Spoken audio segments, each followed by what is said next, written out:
ஜனவரி 31 நடப்பு நிகழ்வு பார்ப்போம். ஃபர்ஸ்ட் கொஷின், ஸ்கூலில் வந்து எல்லா மாணவிகளுக்கும் மக்கும் தன்மை கொண்ட நாப்கின்கள் வந்து கொடுக்கணும் அப்படின்னு உச்சநீதிமன்றம் உத்தரவு வழங்கியிருக்காங்க. செகண்ட் கொஷின், சட்டப்பிரிவு 21 வந்து வாழ்வுரிமையை பற்றி பேசுகிறோம்ல, அதில் வந்து மாதவிடாய் சுகாதார உரிமையும் அடங்கும் அப்படின்னு சொல்லியிருக்காங்க. சட்டப்பிரிவு 21A வந்து பார்த்திங்கன்னா கல்வி பெறுவதற்கான அடிப்படை உரிமைகளில் வந்து இலவச கட்டாய தரமான கல்வியை வந்து உள்ளடக்கியதுனால ஸோ வந்து இந்த நாப்கின் வழங்குறதும் வந்து இந்த வாழ்வுரிமையில் அடங்கும் அப்படின்னு சொல்லி உச்சநீதிமன்றம் சொல்லியிருக்காங்க. தேர்ட் கொஷின் வந்து தமிழகத்தில் அரசு பள்ளி தூதர் திட்டம் ஒன்று இன்ட்ரடியூஸ் பண்ணியிருக்காங்க. ஜனவரி 2026 ஸ்டார்ட் பண்ணியிருக்காங்க. எங்கேருந்து பார்த்திங்கன்னா சென்னை அசோக் நகர் அரசு மகளிர் மேல்நிலைப் பள்ளியிலேருந்து. நோக்கம் வந்து அரசு பள்ளிகளில் படித்து மேல்நிலையில் இருக்கிறவங்களுக்கு வந்து பார்த்திங்கன்னா உயர்ந்த நிலையில் இருக்கவங்க மாணவர்களுக்கு வந்து பள்ளி தூதர்களாக இருந்து அவங்க என்ன படிக்கணும், உயர்கல்வி அப்புறம் ஸ்கூலோட உள்கட்டமைப்பு இன்ஃப்ராஸ்ட்ரக்சரில் மேம்பாட்டுக்கு உதவுறதுக்காக இந்த அரசு பள்ளி தூதர் திட்டம் வந்து இன்ட்ரடியூஸ் பண்ணியிருக்காங்க.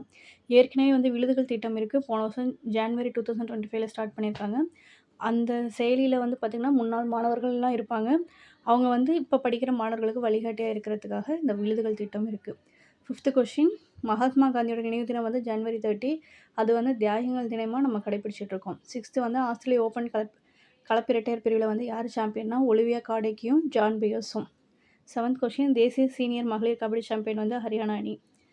எயித்து கொஷின், நிலவிலிருந்து மண் மாதிரிகளை வந்து பூமிக்கு கொண்டு வரும் திட்டத்தின் பேர் சந்திராயன் 4. இதில் இருக்கிற எல்லா உள்நாட்டு தொழில்நுட்பத்தால் கண்டுபிடிக்கப்பட்டது. 2040 இந்தியா வந்து நிலவில் கால் பதிக்கும் அப்படின்னு சொல்லியிருக்காங்க. நைன்த்து கொஷின், ஜீவா நினைவரங்கம் எங்கே வந்து ஓப்பன் பண்ணியிருக்காங்கன்னா சிவகங்கை மாவட்டம் சிராவயல். அது எந்த பிளேஸ்னு பார்த்திங்கன்னா ஜீவானந்தத்தை காந்தியடிகள் சந்தித்த இடத்துல தான் இந்த நினைவரங்கம் ஓப்பன் பண்ணியிருக்காங்க.